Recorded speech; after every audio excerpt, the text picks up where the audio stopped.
farm. We appreciate you being here. On today's vlog, I thought I'd bring you along as we make some fresh sourdough bread. If you followed me on TikTok, you saw Seymour, and I have been feeding Seymour now for a few days. And Seymour is our sourdough starter over here.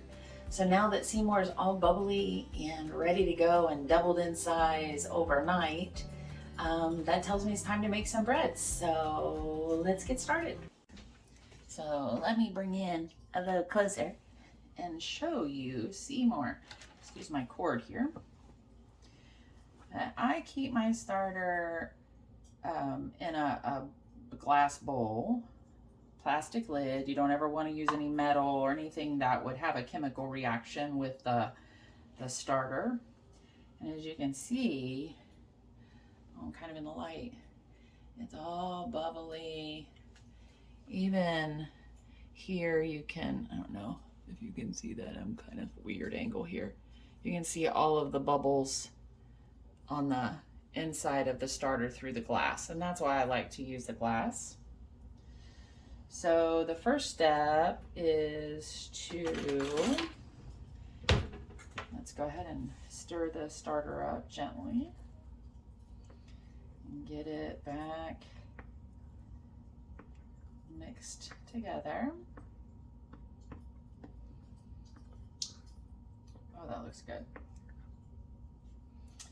Then we're going to measure out, because everything is done in weight. You're going to measure out 150 grams of the starter. So let's do that.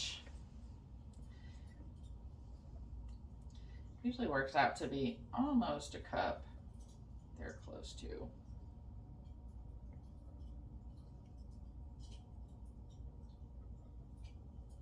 Ooh, I did too much. I did. Just a little bit.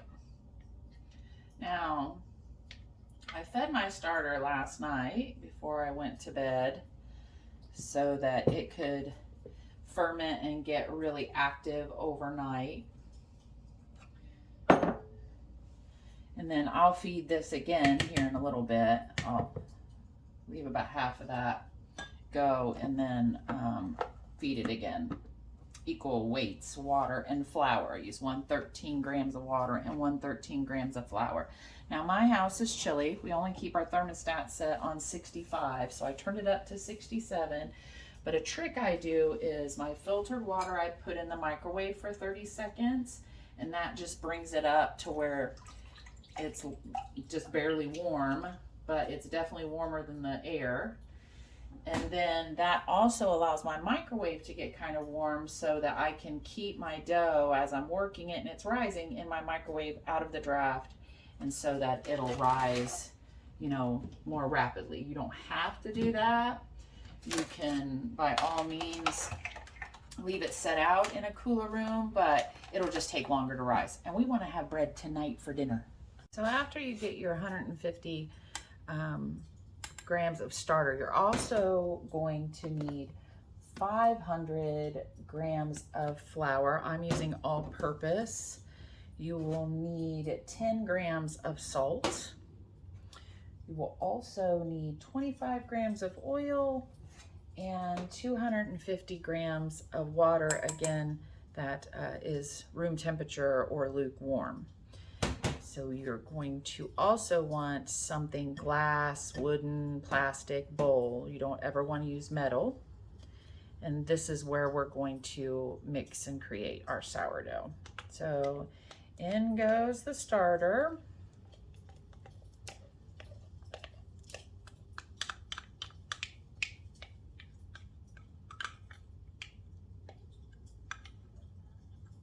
And to help get this out of here, I'm going to go ahead and put some of our water in, put the rest in here.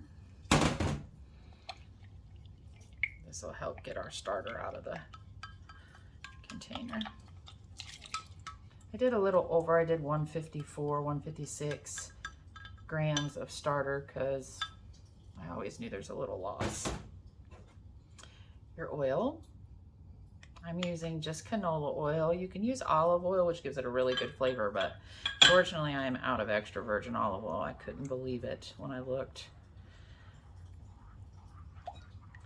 Gonna give this a mix. Okay. Then we're gonna go ahead and just dump in our flour.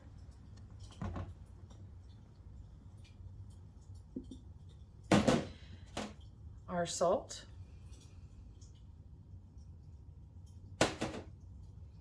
Mix that salt around the top first, and then go ahead and give it a stir. Now this is a no knead bread, so once I get this all incorporated, I'm basically going to cover it with the lid so that, you know, air can't get in there to it.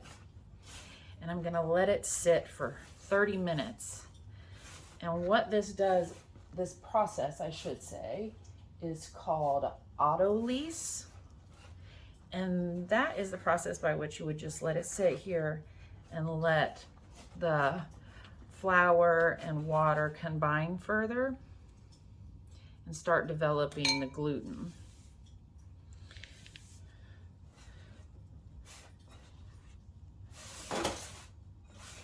Doesn't take much. You just basically want to make sure all the flour is wet. It's gonna be clumpy and loose, almost like drop biscuit dough, really, if you look at it. Take some of this dry flour from the edge here. Whoop, flinging dough on my table. Get back here. Every bit's important. That is gonna set for 30 minutes. Well, 30 minutes is up. The Autolyse process should be done. Now what we're going to do is the stretching process. So I'm gonna grab the dough and pull it and fold it. And I'm gonna grab it and pull it and fold it. Each time I'm turning the bowl.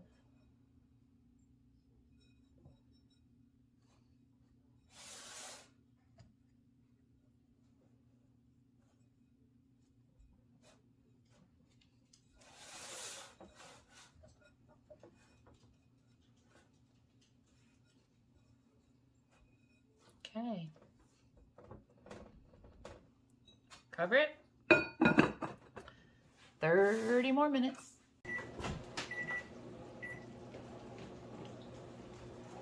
Okay. Sorry about the noise in the background. That is the dishwasher. Let's see what it looks like. Oh, getting much better.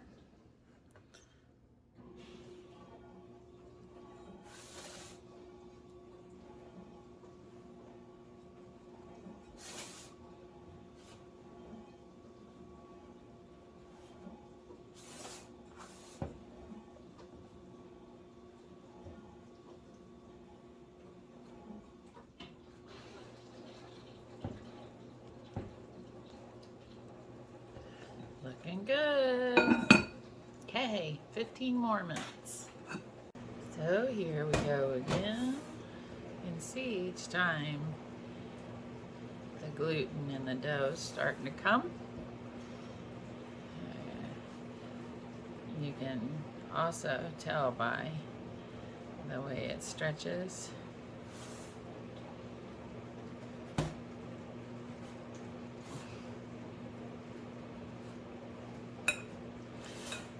Now I can tell by the feel, because it's already kind of coming back, that my stretching has increased the gluten in the bread.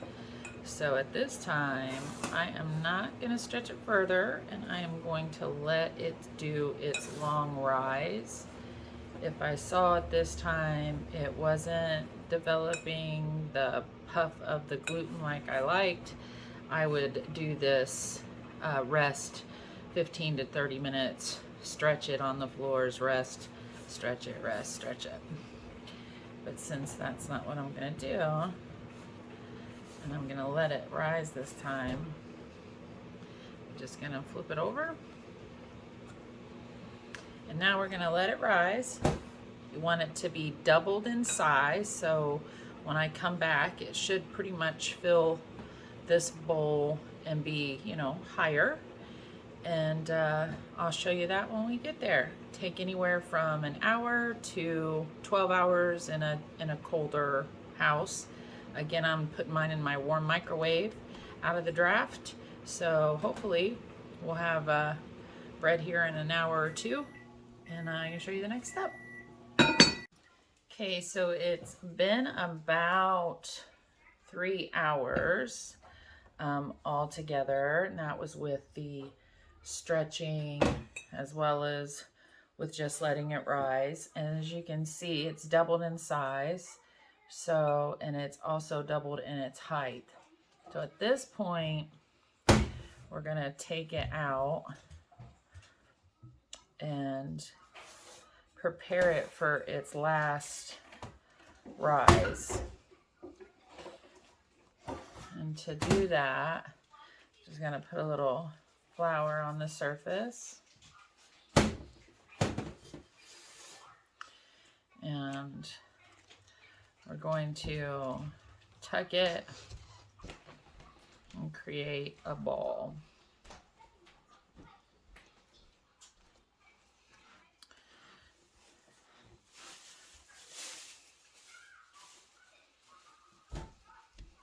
Make sure it's nice and floured. And then what I like to do in the same bowl I was letting it rise in, I go ahead and put a piece of parchment paper. It serves twofold. It not only wanna also put some flour in the bottom because you don't want it sticking. Set it down in there.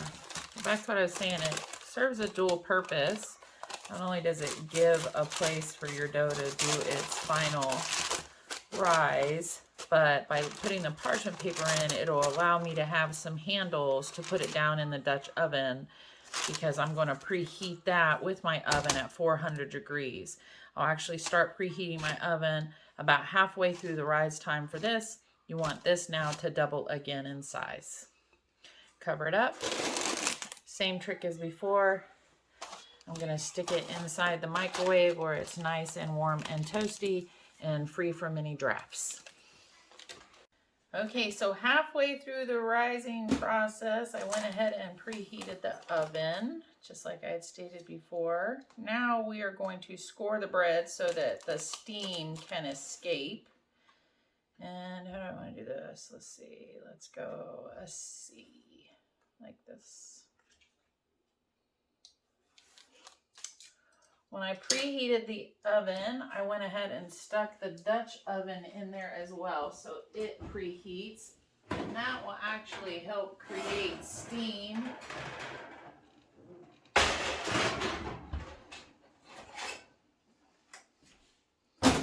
to give the crust a nice crispy surface. And remember, I said before, the parchment paper here works twofold, helps it not stick, as well as gives a handle to transfer over to your hot Dutch oven. Stick that in,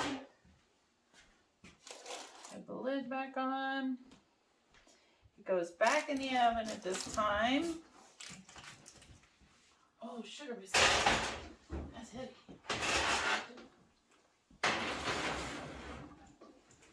It'll bake for 20 minutes with the lid on. After 20 minutes, I'm going to take the lid off and bake it for an additional 40 minutes at 400 degrees. Okay, it's been 20 minutes. So we're going to go ahead and take the lid off. Oh, yeah. It's looking delicious. Put that back in. Another 40 minutes. Okay, it's been a total 40 minutes since I took the lid off. Oh my goodness. Oh, that looks delicious. Put it up there. Now, recommends letting it cool for 1 hour. Oh my goodness, the paper sugar like things it out. All right, keep dripping. The reason you want to let it cool at least an hour is because if not, it'll be gummy on the inside, and that's no good. So, I will see you in an hour, and we'll cut into it. Okay, it's all done.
So as you saw, it turned out really, really well, at least for the first try. So when you look inside, you can see where the fermentation process created the gas, which creates the little air pockets where the yeast actually ate the flour, creating the gluten. It's got great crunch and squish. Nice hard crust all the way around, which is good. The guys are eating theirs with butter and apple butter. I'm just gonna have mine with some butter. Let's see.